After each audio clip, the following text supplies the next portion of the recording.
متعلق مسائل آپ کے سامنے آ رہے تھے. سلسلے کا یہ آخری درس ہوگا آج, اور بہت ساری باتیں دروس میں آئی ہیں جن کا تعلق ہمارے عقیدے کی اصلاح سے ہے, اور امید ہے کہ ان درسوں سے آپ نے جو چیزیں سیکھی ہیں ان چیزوں کو اپنی زندگی میں لاگو کرنے کی ضرورت ہے. عملاً انسان بہت سی جگہوں پہ شرک میں واقع ہو جاتا ہے, بہت سی جگہوں پہ اس کے اندر عقیدے میں انحراف واقع ہوتا ہے. تو جو باتیں آپ کے سامنے آئی ہیں ضرورت اس بات کی ہے کہ ان باتوں کو اپنے بچوں کو بھی پڑھائیں, کیونکہ عقیدے کا درس اگر کسی بچے کو شروع میں سکھا دیا جائے تو انشاءاللہ وہ آخر عمر تک گمراہی کا شکار نہیں ہو. کیونکہ کہا جاتا ہے کہ الحفظ فی الصغر کالنقش فی الحجر, بچپن میں اسے کوئی چیز یاد کرا دیجیے تو ایسے ہی جیسے پتھر پہ لکھ دیجیے وہ انمٹ ہو جاتا ہے. فتنوں کی اس دور میں ضرورت ہے کہ ہم اپنے بچوں کو عقیدے کی تعلیم دیں. اللہ کون ہے, اللہ کے حقوق کیا ہے, نبی صلی اللہ علیہ وسلم کے حقوق کیا ہے, ہمارا دین کیا ہے, ان چیزوں کو سیکھنے اور سکھانے کی ضرورت ہے. اور جو مسلسل عمل ہے جو چلتے رہے. آخری بات آج کے اس درس کا ہے, اللہ سبحانہ و تعالیٰ کو چھوڑ کر کسی اور کی پناہ پکڑنا یہ شرک ہے. اور اسی لیے اللہ سبحانہ و تعالیٰ ہر شخص سے بچنے کے لیے اپنی پناہ پکڑنے کا حکم دیتا ہے. قل اعوذ برب الفلق من شر ما خلق ومن شر غاسق اذا وقب ومن شر النفاثات في العقد ومن شر حاسد اذا حسد. تو یہ پناہ پکڑنا, اور کبھی بھی انسان کسی پریشانی میں پڑتا ہے تو اپنے سے طاقتور شخص کے پناہ میں آنا چاہتا ہے. تو یہ دو طرح کی چیز, یہ کہہ دیجیے کہ پناہ پکڑنا دو طرح کا ہے. کسی ایسی پریشانی میں پڑیے جس پریشانی کو دور کرنے پر کوئی مخلوق قادر ہے. تو لکھا ہے شیخ الاسلام ابن تیمیہ نے کہ جائز ہے, اور اس کی مثالیں سنت میں آئی ہیں. مسلم شریف کی حدیث ہے کہ قریش کی ایک عورت تھی بنو مخزوم کی, جو عورتوں لوگوں سے سامان ادھار لیا کرتی تھی, اور ادھار لینے کے بعد اس کا انکار کر دیا کرتی تھی. اس کو چوری سے تشبیہ دی گئی, ایک طرح سے چوری گئی. کانت تستعیر المتاع فتجحدها. اللہ کے نبی صلی اللہ علیہ وسلم تک بات پہنچی, اللہ کے نبی نے کہا اس کے ہاتھ کاٹ ڈالے جائیں. وہ دوڑے گئی, حضرت ام سلمہ نبی صلی اللہ علیہ وسلم کی بیوی تھی, ان کی پناہ پکڑی, کہا کہ آپ کی پناہ پکڑتی ہو, مجھے بچا لیجیے. اللہ کے نبی نے کہا کہ ام سلمہ کی پناہ پکڑتی ہو, واللہ لو ان فاطمہ بنت محمد سرقت لقطعت یدها. اللہ کی قسم میری بیٹی فاطمہ بھی اگر چوری کرتی تو میں اس کے ہاتھ کاٹ ڈالتا. تو یہاں اللہ کے نبی نے اس عورت پر اس بات پر رد نہیں کیا کہ تم نے ام سلمہ سے پناہ کی پناہ کیوں پکڑی. ایک قصہ نظر آتا ہے ابو مسعود بدری رضی اللہ عنہ کا عقبہ بن عامر اپنے غلام کو مار رہے تھے بتحاشا, اور وہ غلام کہہ رہا تھا اعوذ باللہ, میں اللہ کی پناہ پکڑتا ہوں, اللہ کی پناہ پکڑتا ہوں. نہیں رک رہے, یہاں تک کہ اس نے لاسٹ میں کہا اعوذ برسول اللہ, اللہ کے رسول کی پناہ پکڑتا ہوں, تو رک گئے, مانا بند کر دیا. اللہ کے نبی نے کہا کہ اللہ تم سے کہیں زیادہ قادر ہے اس بات پر. جب تک وہ اللہ اللہ کہتا رہا تم نے اس کی مدد نہیں چھوڑ, اس کی پٹائی نہیں روکی. کہا کہ اس کا کفارہ یہ ہے کہ اس کو آزاد کرو. تو ایسے کام جس کے کرنے پہ کوئی مخلوق قادر ہے, کوئی شخص ہے معاشرے میں کمزور ہے اور اس پہ دوسرے لوگ ظلم کر رہے ہیں, تو اس معاشرے کے ایسے شخص سے جو طاقتور ہے اور اس ظلم کو رد کرنے کی طاقت رکھتا ہے, اس کی پناہ پکڑ سکتا ہے. لیکن کوئی ایک ایسا کام جس کے کرنے پر صرف اللہ قادر ہے, اس کام پہ کسی مخلوق کی پناہ نہیں پکڑنی.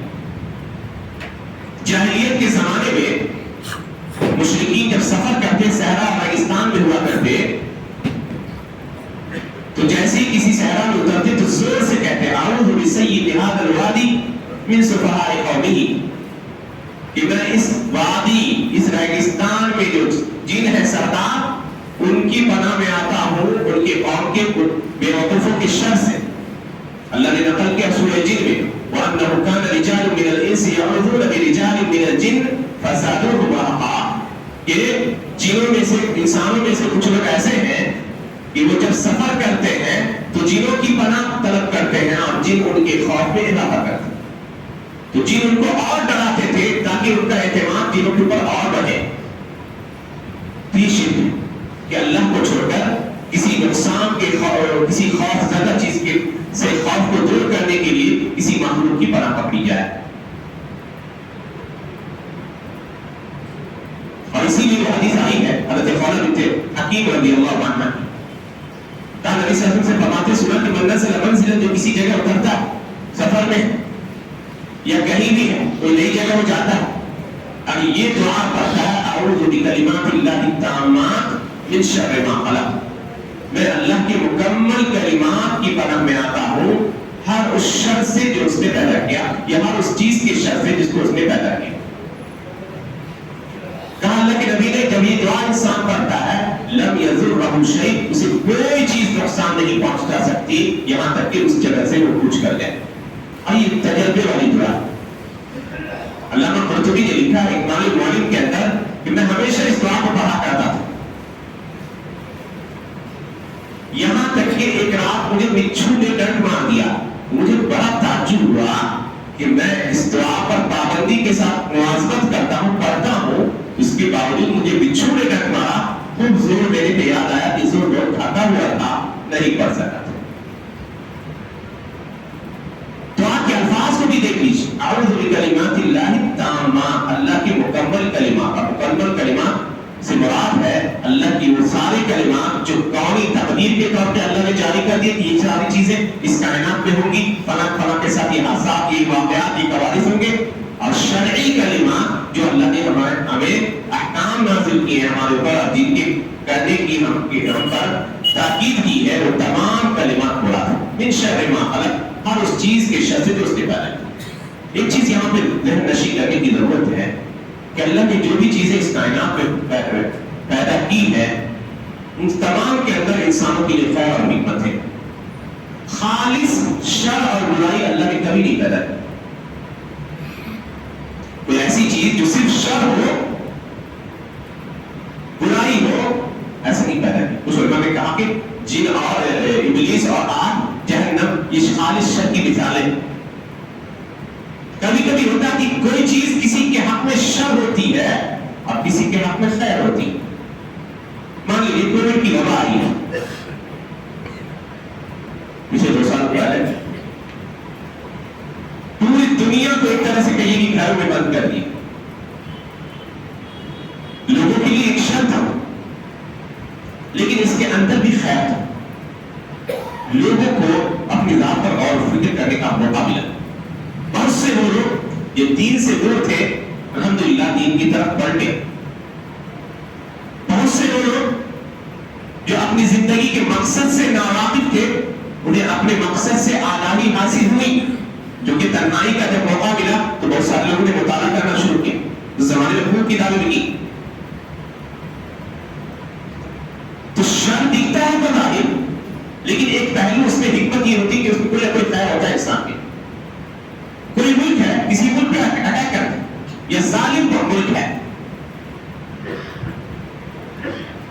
تو اس ظالم ملک کا دوسرے ملک پر حملہ کرنا یہ شر ہے. اور دیکھیے اللہ کا نظام دیکھ لیجیے. اللہ کہتا ہے دوسرے بارے کا آخری آیت ہے وَلَوْلَا دَفْعُ اللَّهِ النَّاسَ بَعْضَهُم بِبَعْضٍ لَفَسَدَتِ الْأَرْضُ. اس کائنات کا اگر اللہ بعض قوم کو بعض کے ذریعے دفع نہ کرتا رہے تو زمین فساد سے بھر جائے. اور اسی لیے اللہ کہتا ہے سورہ حج میں وَلَوْلَا دَفْعُ اللَّهِ النَّاسَ بَعْضَهُم بِبَعْضٍ لَهُدِّمَتْ صَوَامِعُ وَبِيَعٌ وَصَلَوَاتٌ وَمَسَاجِدُ يُذْكَرَ فِيهَا اسْمُ اللَّهِ كَثِيرًا. کہ اگر اللہ بعض کو بعض سے دفع نہ کرتا رہے تو بہت ساری جگہیں جہاں اللہ کی عبادت کی جاتی ہے گرجا گھر یہودیوں کی کنیسیں مسجدیں اور وہ تمام مقامات جہاں اللہ کو کثرت سے یاد کیا جاتا ہے ان کو اٹھا دیا جائے.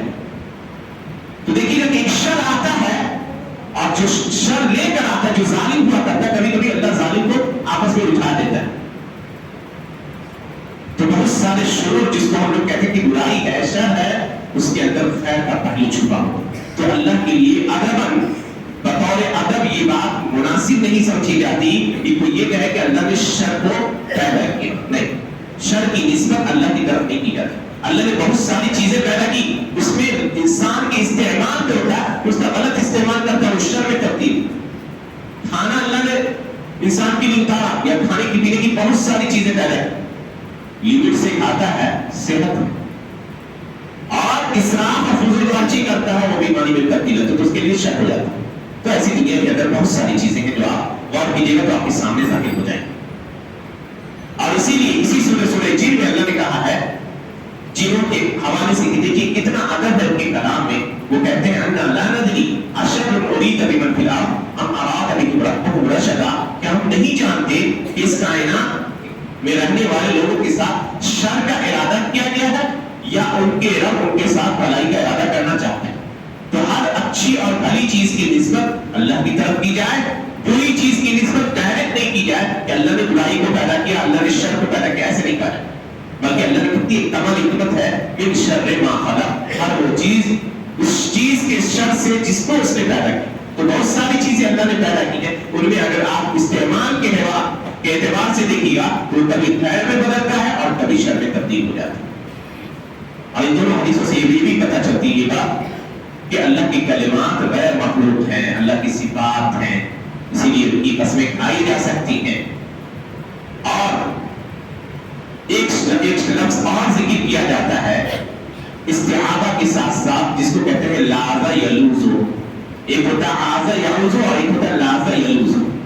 لاذ یلوذ کا مطلب ہوتا ہے کہ جس چیز کی آپ کی امید ہو اس میں اس شخص سے جڑ جائیں۔ مان لیجیے اللہ سے ہم کو امید ہے کہ اللہ ہمارے لیے بہت ساری چیزوں کو آسان کرے گا، تو ہم اللہ سے جڑتے ہیں، کہتے ہیں اللہ لطف تو دیکھا میں تیری پناہ میں آیا۔ یہ بھی پناہ کے معنی میں استعمال ہوتا ہے، لیکن کوئی چیز مانگنی ہو تو کوئی چیز مانگنی ہو تو لاذ استعمال ہوتا ہے عربی میں، اور کسی چیز کا خوف ہو تو اس سے بچنے کے لیے آذ استعمال ہوتا ہے۔